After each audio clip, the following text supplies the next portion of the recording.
Were you ever taught that if you were kind, if you treated people the way you wanted to be treated, and if you used your big girl, non-angry black girl voice, that everything would work out in your favor?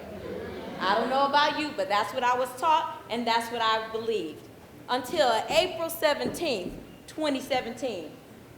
It was a Tuesday afternoon, very lovely, much like today. I needed to go grocery shopping, and I also needed to pick up my first grade son, Levi, from school. My husband was home that day, so he said, well, baby, don't worry about it. Go ahead on a grocery shop, because he knew that's where the dinner was. Go ahead on a grocery shop. I'll get Levi. I thought, what a great idea. Shout out to the husbands that help. So I was like, okay, baby, I'm going to go to the grocery store. You get Levi. That would be a good surprise for Levi. I went to the grocery store. About 20 minutes into my shopping, I get a phone call from my husband. And he says, baby, when I picked Levi up today, he seemed pretty upset. He said a boy grabbed him by the backpack, threw him on the ground, and beat him up. Now, little commercial break. I am a USDA certified, unapologetic mama bear.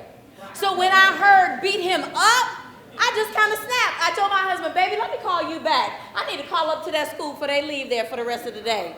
So I got off the phone. I checked out, did not get my gluten-free bread, but that's okay. Checked out, got to my car. Didn't want to wait the 20 minutes to drive home. Got in my car, called up to the school.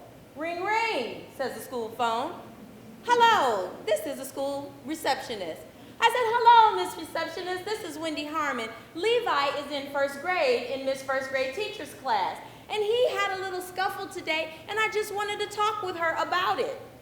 She said, oh, Miss First Grade Teacher wasn't here today. There was a substitute. I'm telling you, relief rushed over my body. See, I taught school for 12 years. 7 out of the 12 years was in first grade. So if you put more than 3 first graders in any space at all, put the end of the day on top of that and a substitute on top of that, that is like trying to herd 50 kitty cats at the county fair. It is a mess. So I thought, oh, okay, I understand. But I would still like to talk to somebody just to bring a little resolution, just want to have some follow-up. So can I talk to Miss Substitute or can I talk to Miss Principal? She said, well, oh, I can let you speak with the assistant principal. So I went on hold, and when the assistant principal answered the phone, I was kind. I treated her the way I wanted to be treated. I used my big girl, non-angry black girl voice. I said, thank you, Mrs. Assistant Principal, for taking my call. My son Levi is in the first grade, and today he said he had a little scuffle with a friend. She couldn't see me, so friend. And I said, I just wanted to make sure everything was okay, and what do I need to do to follow up so Levi can feel good about going to school? She said, oh, Mrs. Harmon, I'm so glad you called. Let me check with the principal. I'll see what happened, and we will call you tomorrow. I was satisfied. It worked. I was kind. I treated her the way I wanted to be treated. I used my big girl, non-angry, black girl voice, and I was heard. So I, without my gluten-free bread, drove home very happy for myself.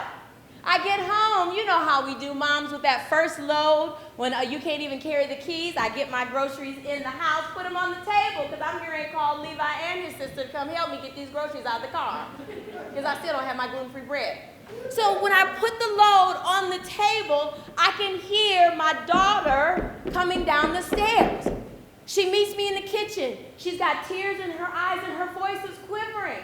She says, Mommy, Levi said he got beat up today by a boy, and the boy choked him. In unison, my husband and I said, choked? Remember, I'm a USDA certified, unapologetic mama bear. Have you ever been so mad you just start singing? So I just walked myself on over to the bottom of my steps, and I sang a little song that went something like this. Lily, come downstairs. Mommy and Daddy just want to talk to you and see how your day was. So he comes downstairs. still very visibly upset. But I'm using my kind, big girl, non-angry, black mommy voice. I'm sitting on the kitchen chair, and I say, Levi, come show mommy what your friend did today. And my first grade son walked over to me, and when he put his little brown thumbs on my throat, I blinded out. See, I'm sure you've heard of the term blackout before, right? When somebody gets so angry they black out. When you are USDA certified mama bear, you don't black out, you just blind out. You are blind to everything except for your target. I actually have forgot that I was even married and I was the mother of another child. I grabbed Levi by his hand and I just, had him in this little vortex of half drag, half jog, all the way across the street. Because the elementary school is right across the street from our house. So as I was crossing my front lawn, I could hear my husband calling from the porch, should we call him first? This time I used my unkind, very angry black mama voice and let him know I already called them. And we went on to the school. Pulled myself together. Went to Miss Receptionist. Hi, Miss Receptionist. I talked to you earlier. Levi revealed a little something else about what happened today, and so I would like to talk with the principal. The assistant principal did call, and she was wonderful, but I would like to talk to the principal. And Miss Receptionist let me know that the principal was in a meeting and that maybe I could see her tomorrow. Y'all, it's Black History Month. I decided to do a Rosa Parks. No, we're going to sit in today. I said, oh, that's okay. I can wait. And because I use my kind, non-angry black girl voice, I ain't even ghetto cross my legs like this. I cross my ankles. Because I want to be heard. And so you know how you mad, you get that little rock, you rub your knee a little bit. So I'm just a rocking and a rubbing just a little bit because I'm trying to practice all my non-angry big girl, black girl speeches before I get in here with this principal. And so I'm sitting out there, and then to my surprise, it was only about a 10-minute wait. So Mrs. Principal comes out to meet me. She wasn't that friendly, but that's okay. I got friends. I don't need to be her friend. I need to see why somebody put their thumbs on my first grade boy's throat. So anyway, she comes out. Oh, you can come back here. We'll leave Levi out here. I know the rules. I taught first grade before. She didn't know that, so we go in. So, Miss Principal is sitting in this chair. I am sitting in this chair. There is a table between us. And I sit, my non-angry, big girl, black girl self down. And I say, oh, Miss Principal, thank you so much for seeing me today. I said, I just wanted to talk to you because Levi said that his friend he choked him. And I just wanted to talk to you today about how you and I could work together so that I could feel comfortable to send Levi back across the street and so that Levi would feel comfortable coming back to school. Miss Principal forgot that she was talking to a non-angry, USDA certified black mama. And y'all, this is what she did. Well, you know there's not anything I can do about it today. You do realize that. And I'll have to check and see if it's true. You know that anger I had been holding down from the kitchen? I decided I'm going to let it just rise up a little bit. I just told the devil, come on in, get a cup of coffee, sit down.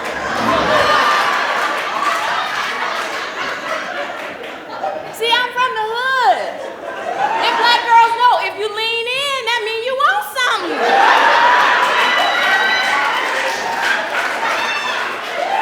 So when Miss Principal leaned in, I thought, oh, you coming for me? I'm finna show up.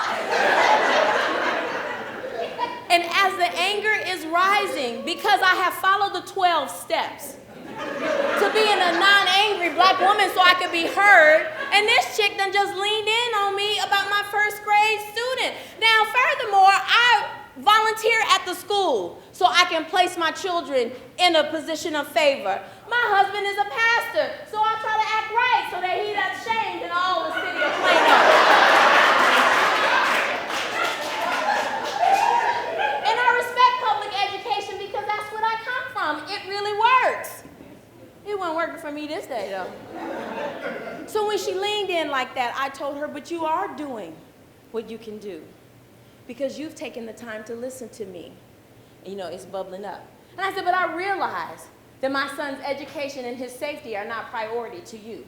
See, this is why I do not live on the south side of town, because I did not want to be afraid to send my son to school. And this is why I got all my kids by the same daddy, because I didn't want to be afraid to send them to school. And that house over there, it is not a Section 8 house. We pay mortgage and taxes in this community for me to have the opportunity to come and say, Ms. Principal, how can we work together so that I can feel comfortable sending my son to school and that he can feel comfortable coming to school? Because the part I didn't get to tell Ms. Principal was my daughter was very upset when she came to me, not because the boy put his hands on my son's throat, but because my son asked his sister, Nia, I was praying, but where was Jesus? I had to get on top of this thing because if I didn't, that was going to shape his spiritual clarity for the rest of his life. I needed him to see that he had a mama that loved him, a Jesus that is present, and another adult that would work with her.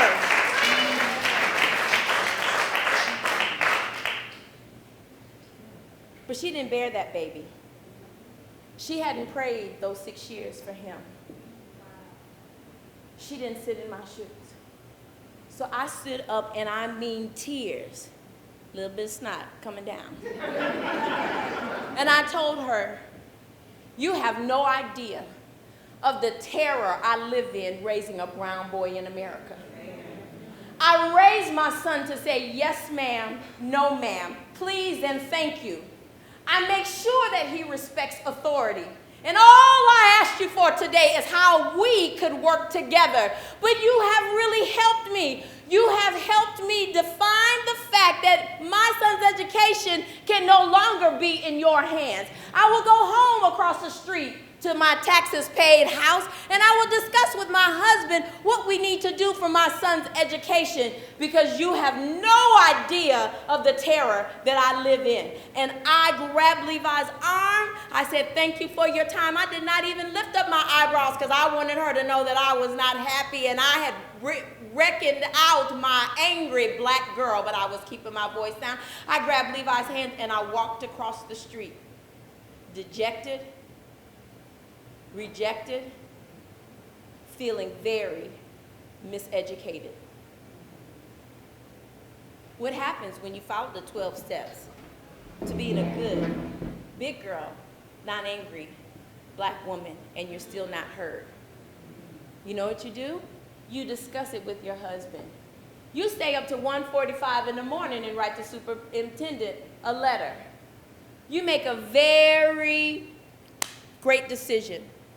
My husband and I made a decision to pull Levi out of public school. Not that day. We finished it off. We have to let him see that God is with him and that trouble don't last always. He finished out the school year. Later on, it was revealed who had put their little hands around Levi's throat.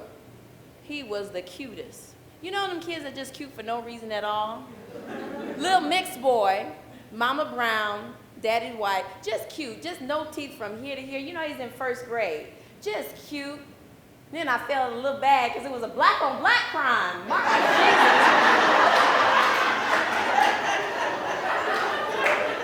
But at the end of that school year, we decided that I would homeschool Levi. And so for the last 3 years, I have homeschooled him. But tonight, I changed the narrative. I get to change the end of my story. So instead of the miseducation of Wendy Harmon, I put on a crown of motherhood and a sash of victory, and I become Miss Education Wendy Harmon.